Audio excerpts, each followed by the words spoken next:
নমস্কার। আজকের কাহিনীতে আমরা জানব এক অলৌকিক, গভীর এবং আধ্যাত্মিক কাহিনী, যা শুরু হয় দুই মহান দেবতা ব্রহ্মা ও বিষ্ণুর মধ্যে। ব্রহ্মা ও বিষ্ণুর মধ্যে বিরাট বিতর্ক শুরু হয়, কে বড়, ব্রহ্মা না বিষ্ণু। ঠিক তখনই প্রকাশ পায় এক অসীম প্রজ্বলিত অগ্নিস্তম্ভ, যার না আছে শুরু না আছে শেষ। চলুন আর জেনে নিই চিরন্তন শক্তির উদ্ভবের পেছনের আশ্চর্য কাহিনী। সৃষ্টির আদিতে ব্রহ্মাণ্ডে কিছুই ছিল না। ব্রহ্মাণ্ডেরই কোনো অস্তিত্ব ছিল না। ছিলেন শুধু ব্রহ্ম। তিনি সর্বত্র পরিব্যাপ্ত ছিলেন। এই ব্রহ্ম কক্ষও ছিলেন না, আবার শীতলও ছিলেন না। তিনি স্থূল বা সূক্ষ্ম কিছুই ছিলেন না। তার আদি ও অন্ত কিছুই ছিল না। বিশ্ব ব্রহ্মাণ্ড সৃষ্টির পূর্বে এই মহাবিশ্ব সম্পূর্ণ শূন্য ছিল। সেই শূন্যতার সৃষ্টি মহাজ্যোতি পুঞ্জ থেকে। সেই জ্যোতি ধীরে ধীরে রূপ ধারণ করে ভগবান শ্রীহরি বিষ্ণু। তারপর শ্রীহরি বিষ্ণু যোগ নিদ্রায় মগ্ন হয়। সেই যোগ নিদ্রা থেকে ব্রহ্মজল নির্গত হয় ও ক্ষীর সাগরের তৈরি হয়। চারিদিকে শুধু জল আর জল। সেই জলের উপর ভগবান বিষ্ণু তার অলন্ত শয্যায় যোগ নিদ্রায় শায়িত ছিলেন। বিষ্ণু যখন নিদ্রিত ছিলেন, তখন তার নাভি থেকে একটি পদ্মফুলের কলি সৃষ্টি হয়। এই পদ্মটি ছিল বহু দল বিশিষ্ট এবং সহস্র সূর্যের প্রভাযুক্ত। এই পদ্মের কোষ থেকেই ব্রহ্মার জন্ম হলো। ব্রহ্মা জন্মের পর তখন ভাবতে লাগলেন, এই পদ্ম ছাড়া আর কোথাও তো কিছু নেই। আমি কে? আমি কোথা থেকে এলাম? আমি কার পুত্র? কে আমাকে সৃষ্টি করলো? ব্রহ্মা তখন ভাবলেন, পদ্মটি খুঁজে দেখলে তিনি হয়তো জানতে পারবেন। তিনি পদ্মের মৃণাল ভরে নেমে গেলেন এবং অনেক বছর এদিক ওদিক খুঁজলেন, কিন্তু পদ্মের উৎসস্থলটি তিনি খুঁজে পেলেন না। তখন তিনি ভাবলেন, যে কোষে তার জন্ম সেই কোষেই ফিরে যাবে। কিন্তু এই ঘোরাঘুরি করে আরো অনেকগুলো বছর কেটে গেল। সেই কোষটিও তিনি খুঁজে পেলেন না। শেষে হতাশ হয়ে খোঁজাখুঁজি ছেড়ে দিয়ে বসে পড়লেন। এমন সময় হঠাৎ দৈববাণী হলো। ব্রহ্মাকে বলা হলো, তুমি তপস্যা করো। ব্রহ্মা তখন দৈববাণী শুনে তপস্যা শুরু করলেন।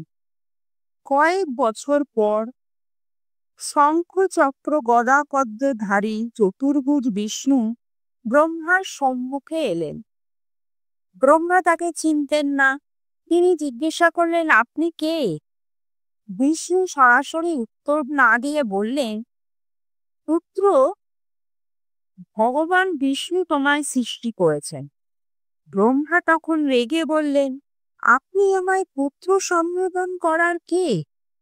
বিষ্ণু বললেন, আমাকে চিনতে পারছো না? আমি বিষ্ণু। আমারই শরীর থেকে তোমার জন্ম হয়েছে। কিন্তু ব্রহ্মা তার উত্তরে সন্তুষ্ট হলেন না। তিনি বিষ্ণুর সঙ্গে যুদ্ধ করতে লাগলেন।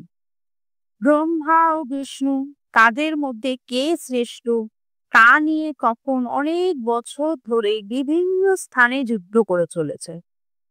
এমন সময় ত্রিভুবনকে ভেদ করে এক বিশাল অন্তহীন আলোক স্তম্ভ, একটি জ্যোতির্ময় লিঙ্গের আবির্ভাব হলো। সেই লিঙ্গের আদি বা অন্ত কিছুই ছিল না। বিষ্ণু তখন বললেন, হে ব্রহ্মা, যুদ্ধ থামাও। দেখো, একটি তৃতীয় বস্তুর আবির্ভাব ঘটেছে। এই লিঙ্গটি কি? কোথা থেকেই বা এলো? এসো, এর আদি ও অন্ত অনুসন্ধান করে দেখি। তুমি রাজহংসের রূপ ধারণ করে উপরে উঠে যাও, আমি বরাহের রূপ ধারণ করে নিচের দিকে যাচ্ছি। বিষ্ণু বললেন, আমি এই জ্যোতির্ময় লিঙ্গের তলদেশ খুঁজে আনি। এই প্রস্তাবে ব্রহ্মা রাজি হয়ে গেলেন। ব্রহ্মা বললেন, তাহলে আমি শীর্ষদেশ অন্বেষণ যাত্রা শুরু করব। তিনি শ্বেত রাজহংসের রূপ ধরে উপরে উড়ে গেলেন। বিষ্ণু শ্বেত বরাহের রূপ ধরে নিচে নেমে গেলেন। দুজনেই যাত্রা শুরু করলেন। বিষ্ণু বহু নিচে গিয়েও কোনো শেষ খুঁজে পেলেন না। অবশেষে তিনি ফিরে এসে সত্য বললেন। তিনি বললেন, চিরন্তন সেই জ্যোতির্ময় লিঙ্গের শীর্ষদেশে কোথাও কিছু ছিল না। অনন্ত ঊর্ধ্ব পথে চলতে চলতে ক্লান্ত ব্রহ্মা একসময় দেখলেন একটি কেতকী ফুল ধীরে ধীরে ঝরে পড়ছে। তিনি তাকে জিজ্ঞাসা করলেন, তুমি কোথা থেকে আসছো?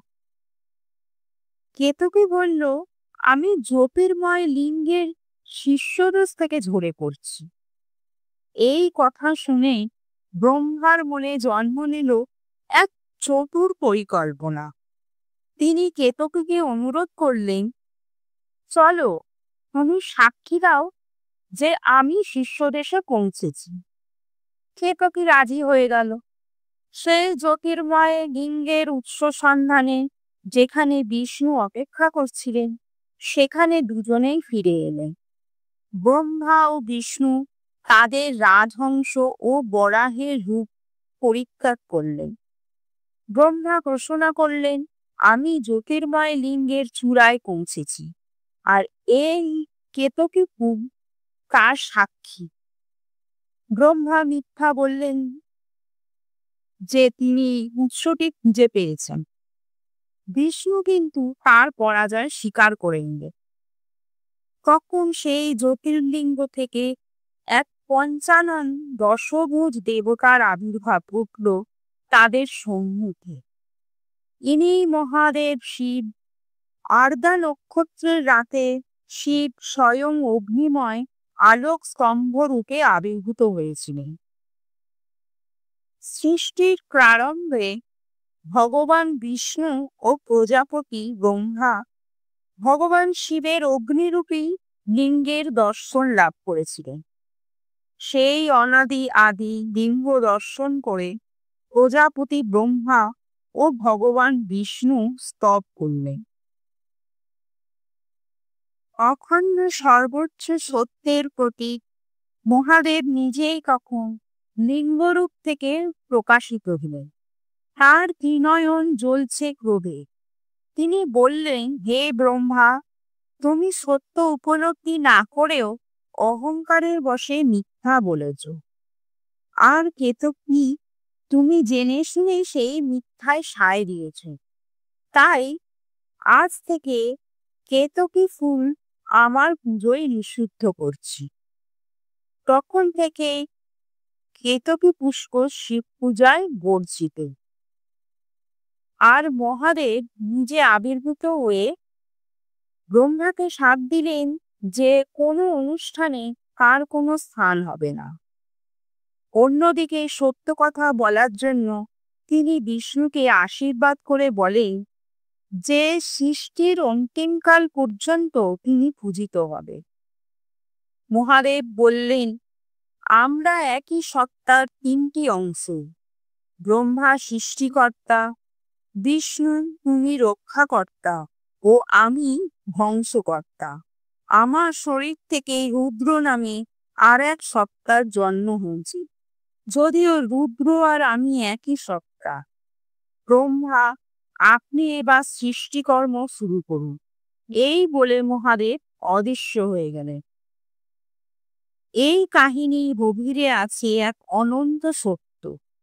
অহংকারে নয়, আত্মজ্ঞানেই আছে পরম সত্যের অনুভব।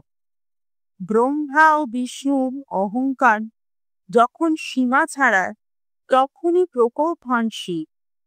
এক অসীম অগ্নিরূপে, যার না আছে কোনো শুরু, না আছে কোনো শেষ। সেই অনন্ত শক্তিকে প্রণাম জানাই, যিনি সৃষ্টি, স্থিতি আর প্রলয়ের মূল উৎস।